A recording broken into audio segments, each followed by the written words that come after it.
HEC की गफलत कहें या कुछ और, स्कॉलरशिप के लिए स्टूडेंट की जालसाजी सामने आ गई। स्कॉलरशिप पर फ्रांस जाने वाले PhD स्कॉलर की बतौर जामिन जमा कराई गई गारंटी जाली निकल आई।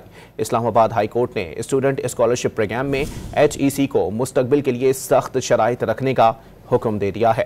आपको बताएं कि हायर एजुकेशन कमीशन की गफलत कहें या कुछ और, स्कॉलरशिप के लिए स्टूडेंट की जालसाजी सामने आ गई है। मजीद जानते हैं डॉन न्यूज़ के नुमाइंदे ताहिर नसीर से। ताहिर, मजीद बताइएगा क्या मामला है?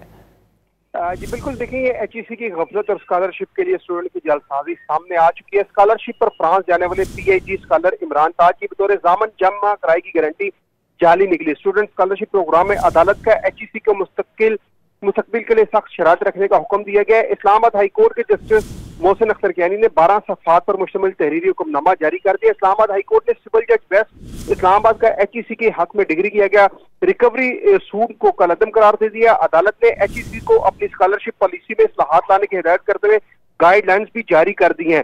अदालत ने अपने तहरीरी हुक्मनामे में यह कहा है कि इमरान ताज ने PhD के लिए 2 जून 2005 को ओवरसीज स्कॉलरशिप पे अप्लाई किया था।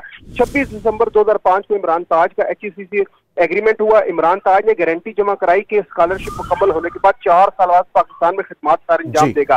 फैसले में यह भी कहा गया कि इमरान ताज स्कॉलरशिप मुकम्मल करने के बाद एग्रीमेंट के मुताबिक फ्रांस से पाकिस्तान वापस नहीं आ सका। इस हवाले से इस्लामाबाद हाई कोर्ट के जस्टिस मोहसिन अख्तर कियानी ने 12 सफ़हात पर मुश्तमिल तहरीरी हुक्मनामा जारी किया है। जी बहुत शुक्रिया ताहिर।